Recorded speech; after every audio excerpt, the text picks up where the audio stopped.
Les élèves sont tous réticents en début d'année, ils nous aiment pas beaucoup, ils nous craignent un peu parce qu'ils ont l'impression qu'on les harcèle ou qu'on est les professeurs qui avons hypnotisé leurs parents en quelque sorte. Quand on est arrivé à Drancy, que le projet a commencé au début des années 2010, ça faisait 10 ans à peu près que le taux de réussite au baccalauréat dans la filière ES était de 70% en moyenne. Donc ça voulait dire qu'il y avait à peu près un tiers ou un quart chaque année des élèves qui échouaient. Et notre espoir c'était de trouver une méthode pour que tous les élèves y arrivent. Et on a mis plusieurs années, mais du coup depuis 2018, donc à la fois les 2 promotions avant le Covid et depuis, on est à 100% de réussite au baccalauréat. Mais au bout de quelques années, on a fini par aboutir à 3 piliers. Le premier pilier, c'est une forme de mise à distance des élèves. On n'est pas méchant, mais on est un peu sévère avec les élèves pour pas qu'ils se détendent trop, en quelque sorte. Le deuxième pilier, c'est des évaluations régulières. Nous, on le fait beaucoup sous la forme de QCM parce que ça prend pas trop de temps à corriger. Et puis le troisième pilier, c'est ce travail avec les familles. Et en fait, le troisième pilier est le pilier le plus important. Le travail avec les familles, tel que nous, on le pratique dans le projet, dans la méthode, consiste à appeler très tôt les familles, donc dans les premiers jours de l'année, avant qu'il y ait le moindre problème. L'idée, c'est de tendre la main en quelque sorte aux familles en leur disant qu'on a besoin d'elles, parce que elles ont une autorité ou une influence que nous, professeurs, on n'a pas forcément. Et donc, le simple fait de se présenter, de leur tendre la main, fait que les parents réagissent très positivement. Et donc, avec cet accord de principe, nous, on s'engage à les tenir au courant. Donc, on leur envoie tout au long de l'année des nouvelles sous la forme de SMS, toutes les semaines, par exemple. Et de cette manière-là, les parents restent informés avant que le bulletin arrive au bout de 3 mois, de manière continue, pour qu'à la maison, en fait, ils fassent la partie du travail qui nous aide beaucoup. L'idée du projet, en fait, c'est de faire travailler les parents, en quelque sorte, non pas à notre place, parce qu'on fait notre travail, mais de façon à simplifier notre travail. Du coup, petit à petit, les élèves n'arrivent plus en retard, ils n'oublient plus leur matériel, et surtout, ils se mettent aux révisions, ce qui, en lycée, est fondamental. Les familles sont complexes, elles sont différentes, et donc, du coup, on fait très attention aussi à la façon dont les parents parlent, à la façon dont ils interagissent avec leurs enfants, et on adapte beaucoup les informations qu'on leur transmet, le ton qu'on utilise. Donc, on essaye de faire preuve de grande prudence, parce qu'on sait aussi que dans certaines familles, il y a parfois des relations qui sont toxiques, il y a parfois de la violence physique, ou il y a parfois de la violence morale.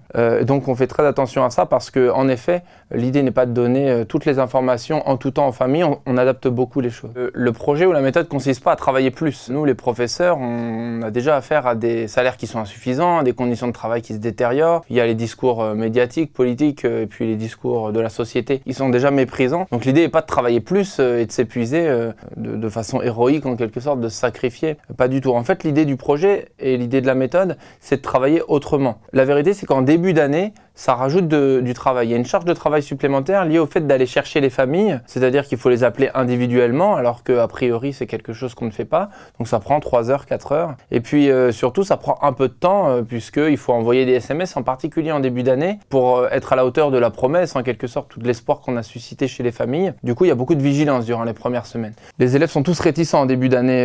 La vérité, c'est qu'ils se sont habitués à cette sorte de liberté qu'on leur a laissée. Ils savent que souvent, généralement, les professeurs et les parents ne se parlent pas trop, donc ils profitent un petit peu de ces mailles du filet qui sont pas très serrées. Donc en début d'année, ils nous aiment pas beaucoup, ils nous craignent un peu parce qu'ils ont l'impression qu'on les harcèle ou qu'on est les professeurs qui avons hypnotisé leurs parents en quelque sorte. On n'a pas hypnotisé les parents, c'est juste que les parents nous aiment bien parce que on s'est engagé à les tenir au courant avec ces SMS. Donc les élèves sont tous réticents, mais comme ils n'ont pas trop le choix parce que les familles sont avec nous, ils se mettent à faire ces efforts-là. Et ce qui est formidable, c'est que ces efforts-là payent et au bout d'un moment, les élèves s'habituent à la version sérieuse d'eux-mêmes en quelque sorte. Et surtout, ils prennent goût à ça. C'est-à-dire, ils se rendent compte qu'ils sont capables d'arriver à l'heure, ils se rendent compte qu'ils sont capables d'être concentrés du début à la fin du cours, ils se rendent compte qu'ils sont capables même de prendre du plaisir intellectuel dans le fait de s'appliquer sur une tâche, dans le fait d'avoir révisé leur cours plusieurs jours à l'avance.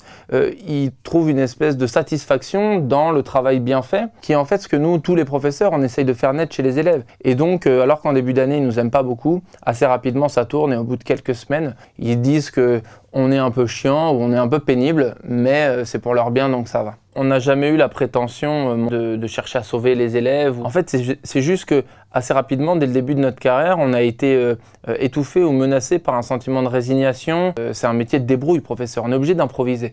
Et donc, tous les professeurs le font, nous aussi. Et c'est vrai que dans notre improvisation, on a trouvé cet outil-là qui produit des résultats formidables et donc on persévère dans cette voie-là.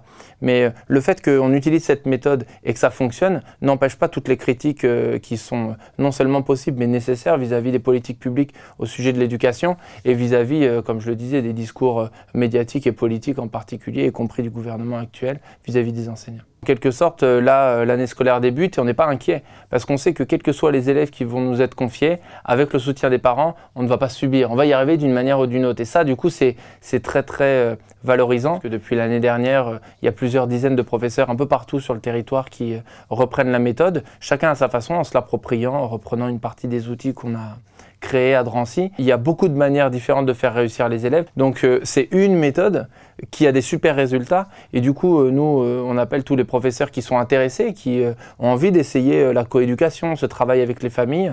S'ils sont intéressés, ils peuvent nous rejoindre et on leur transmettra avec grand plaisir ces outils-là.